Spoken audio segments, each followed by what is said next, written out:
executive committee, and everybody works under our dynamic president, Mr. Dolphin D'Souza, who doesn't know him. Thank you, sir.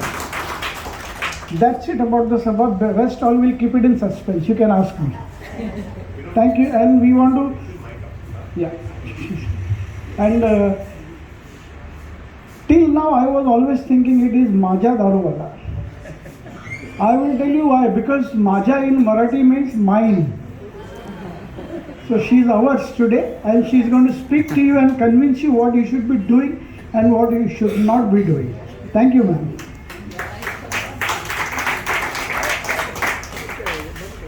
Thank you, Vinod. A little bit, a 1 minute brief about Maja, barrister from Lincoln's Inn, has been advocating for rights and social justice for over 40 years. The special interests have been in civil liberties, gender equality, systems reforms, rule of law, accountability, promoting access to information and access to justice. She's been founder and head of the CHRI for almost 20 years, and then now she is the senior advisor to Commonwealth Human Rights Initiative. But her life has continued with much more, and that's how we are today here in terms of the India Justice Report, which was initiated by Tata Trust in 2019, and this is the third edition. The foundation's partners are listed there. I will not repeat them, but she is the chief editor and also chief convener of the India Justice Report. We are here today to hear her out and then maybe also interact with her in terms of what we can do in terms of access to justice for all of us.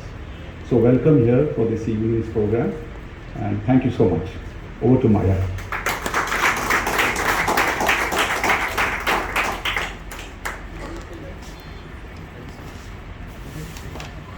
Thank you. The first thing I must do is put off my phone.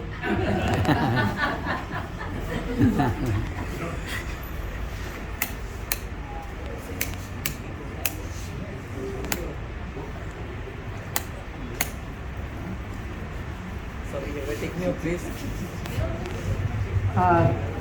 Can you all hear? Yes. Yeah. So good evening, everybody. And first of all, I must thank Dolphy, who is always so ready to assist me in anything I want to do. And I have to thank the Catholic Sabha, as well as St. Peter's for giving us this hall, etc. And of course, the CCG. So, you know, you heard Dolphy saying that for 40 years I've done this kind of work. It's only a polite way of saying that I'm old. So I just wanted to say that to you. So let me begin by saying, look, we all work with justice system. We all work with justice. Even those of us who don't think of ourselves as people who understand law or have anything much to do with it, we actually work within a system of justice. And we're always complaining about that system. We're always wondering why the courts don't work, why the police are not responsive, why we don't know anything about legal aid, or legal aid doesn't come to us, and nobody much cares about prisons except to say that I hope I never have to go to prison, and how horrible prison is. But we don't know anything much more than that about the system. And so a few of us came together, and you can see the names over here: the Center for Social Justice, Common Cause, CHRI, Dutch, TIS, Tata Institute for Social Sciences, TIS Prayas, and Vidhi, and How India Lives. How India Lives is our statistical partner. And the rest of us either have some specialization in something, either legal aid or policing or judiciary or all of them. So we all decided to come together, and this in itself, ladies and gentlemen, as Dolphy was saying, what is it that I advocate for? I would strongly advocate for working together, because this collaboration has allowed us. May I just take off my jacket? It's awfully hot. I won't take anything else off. So, unless you want me to.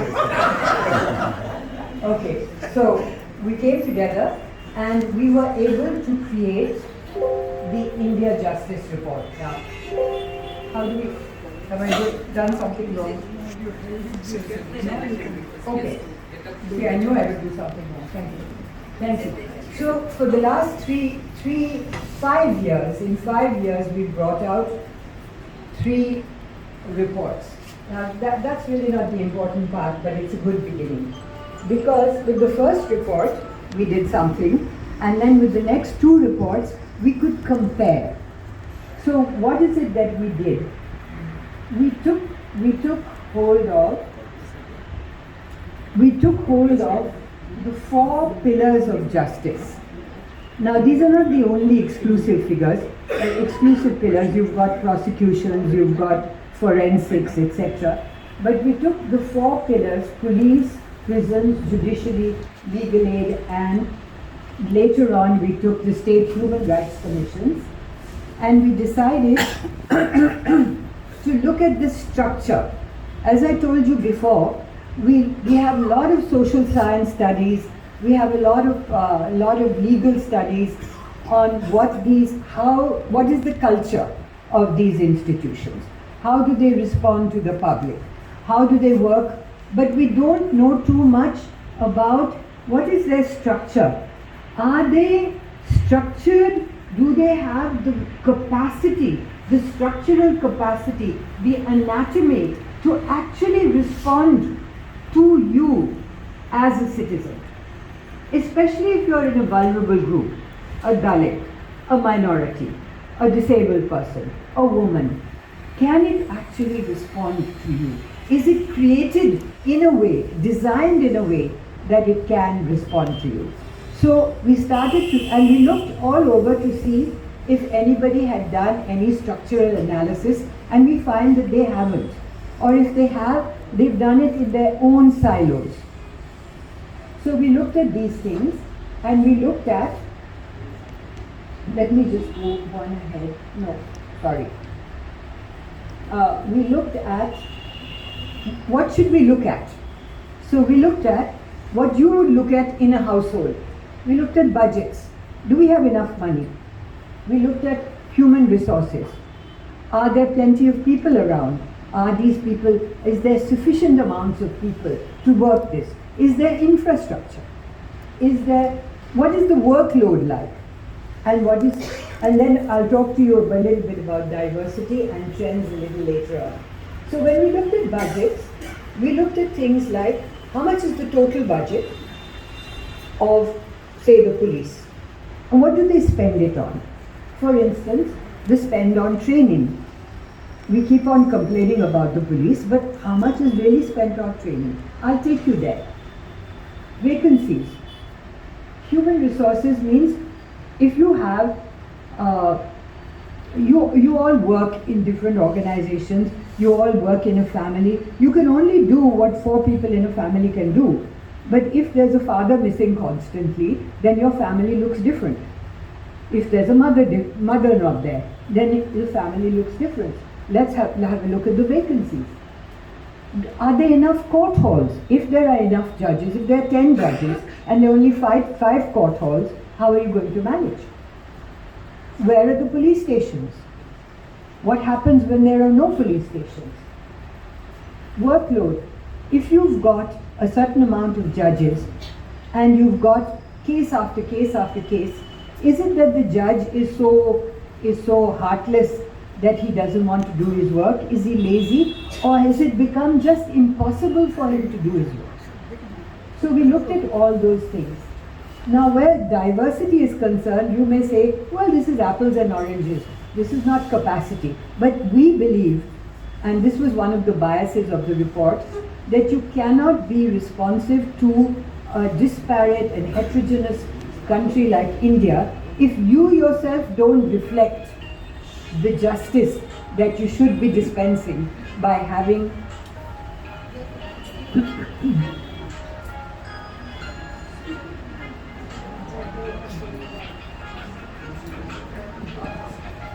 I'm just doing this to embarrass you, that's all. It's horrible when that happens.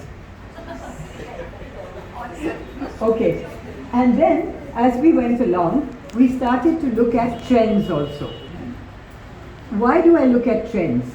I look at trends because I want to see whether each of these systems has improved or deteriorated, and what is the intention of the government. This is all something that the government is supposed to provide for us. Let me say immediately, it's not a gift. It is your right to have this. If people want to govern, they must govern with instrumentalities of the government. If those instrumentalities are weak, why are they weak? How can we argue that they are weak? How can we argue that they should be better unless we have data, right? So let me go to the next thing. So this whole India Justice Report is geared to states because it is the responsibility of states to provide each of these things. Some of it is a mix of center and states, but mostly it is the duty of the state to provide for good policing, good prisons, legal aid, and the judiciary. And of course, now we were talking about the state human rights commissions as well. So now we couldn't compare a small state like Mizoram with something like UP. So we decided that we would divide the report into two. One is the large states which had over 1 million people, and the small states which have less. Okay? So, sorry, 10 million people, I beg your pardon. 10 million, I always get mixed up between crores and millions. So where there were 10 million people, which is 18 states, and then we would have the small states, which were 7 states, and then we had another cluster, which were the states in the northeast, which for a long time have been under the Armed Forces Special Powers Act. Do you guys know what the Armed Forces Special Powers Act is? Well, it's just as well you don't, because you really don't want to be under it. It takes away a lot of what things that you would normally consider to be your right when you are pulled up by the police. You don't have the same rights. It's a kind of terrorism law. And it is to put terrorists behind bars, but it takes away many of the liberties that you would normally have. Bail, presumption of innocence, more powers to the military, etc. As a result of this, the whole justice system in these places, because they are conflict states, has become different, and you can't compare it to these mainline states, mainstream states. So we took these together. So what the India Justice Report does in a nutshell, this was the special USP, if you like, the unique selling point of this report, is that it actually did for the first time is take all the data, bring it together, look at the justice system as a whole, use only government data, not data that is created by civil society groups or academics or anybody, but only government data, official data, and then to rank states, to actually create a kind of federal competitiveness between them. To say, if you are first in policing 1 year and the next year you are third in policing, let your public start to ask you why it is so. Okay? So it was to create this kind of competitiveness. Who was this meant for? This was meant for, first of all, policymakers. all policymakers work in their own silos. The police establishment is so busy working on policing things, and the Minister of Police is working on that, Home Minister, but he's not looking maybe at legal aid. He's not looking at judiciary. Therefore, we bring it together so that you have a holistic picture of justice delivery in your state. That's how we brought this together. Is that clear to everybody? If you want to stop me and ask me something, please do. Okay. So it was meant essentially for, let me go back a bit. It was meant essentially for policymakers, for the media, for stakeholders, civil society groups, academics, and finally for the public. Now, how does the public get at this? What we have noticed over these 5 years is this, that because there is all the statistics in one place, and there are three kinds of statistics. One is the statistics for each of these police, prisons, legal aid, judiciary. But the other kind of statistic is a state fact sheet. Everything you want to know about Maharashtra will be in a state fact sheet. What it did last year, what it did next year, and the next year what we are trying to do is to actually create projections to say, if on average you did it like this, then what is it going to look like next year? And I might show you that also. So this is the kind of thing that we brought. And what we have noticed is that the media are using this quite a lot to get actual statistics so that it's not guesswork, it's not impressionistic. And what protects us from argument is that these are government statistics. When advocates like you go and say to the police in your district, why have you got only 5 CCTVs? They'll say, no, we've got more than 5 CCTVs. Or how do you know we've got 5 CCTVs? That's where the India Justice Report comes in. That's where you can say authoritatively from your own statistics, you've only got 5. Now we'd like to go much further and say, not only have you not got 5, but those 5 are not working. That's where you come in. Because you can say, okay, let me see those 5, and they're not working. Or they're supposed to have black and white and color, they're supposed to have audio visual, but you don't have it. And we know this because we've read the Justice Report. As far as Maharashtra is concerned, I'm not asking you people to read every word of 200 pages. I am saying, here is a resource for you. Okay. So who won, who lost? Let's have a look at the large states.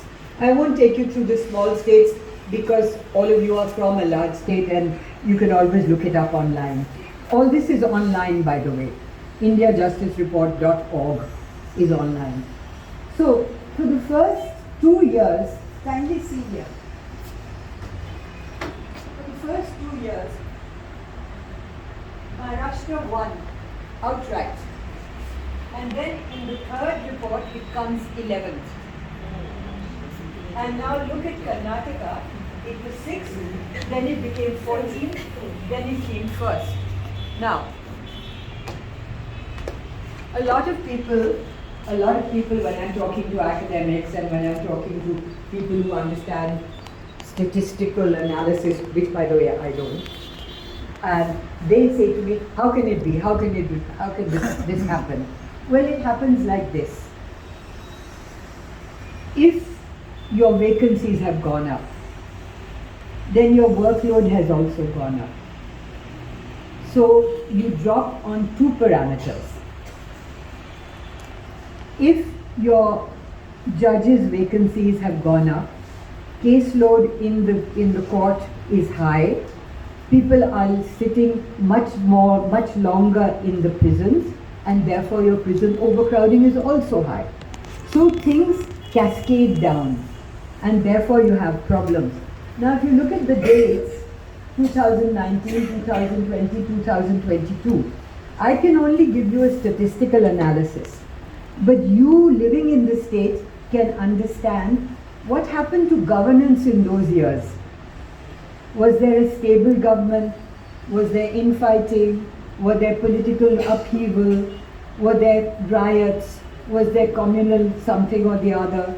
How stable was the state during that time?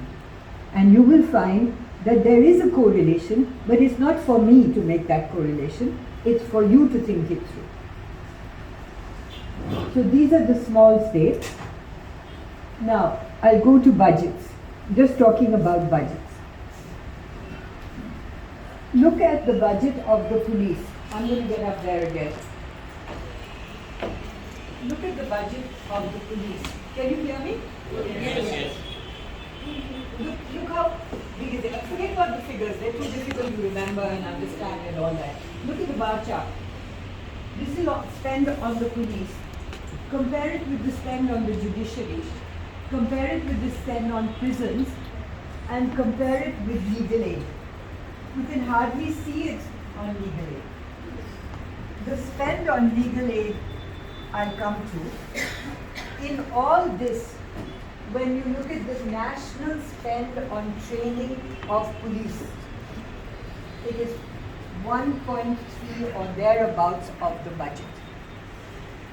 Okay? Now, so what do we care about all these figures? You care about all these figures because it's up to us now to think about if only 1.3 of your total budget is spent on policing, is spent on training. What is that? That's okay. What is the state of those training institutions? What is the resources available? And is this the best way to bring up a police service? Or are we perpetuating the kind of policing that we have today? And is it satisfactory to you? Is this the best way to spend the money? It's for us to start questioning from the basis of statistics which don't lie unless you're putting in the wrong statistics. If you're the government and you're putting in the wrong statistics, then you live by that and you die by that. So that's something to remember. Legal aid. So, sorry, this was a fun thing that my colleague did. 1100 rupees is the average cost of your basic phone or vegetarian burgers. Never eat vegetarian burgers, by the way. Do not eat that. And this is what you spend on policing per person in India. So when you see a poor policeman on the beat, and he looks tired, and he looks exhausted, and he looks demotivated, etc., what are you spending on him? And are you getting the equivalent of what you are spending on him? Even though you saw that policing is the one that gets the most money. Of course it gets the most money because there are more policemen than there are judges, and most of the entire budgets, let me tell you, entire budgets of cash-strapped states, 85% or thereabouts is spent on salaries.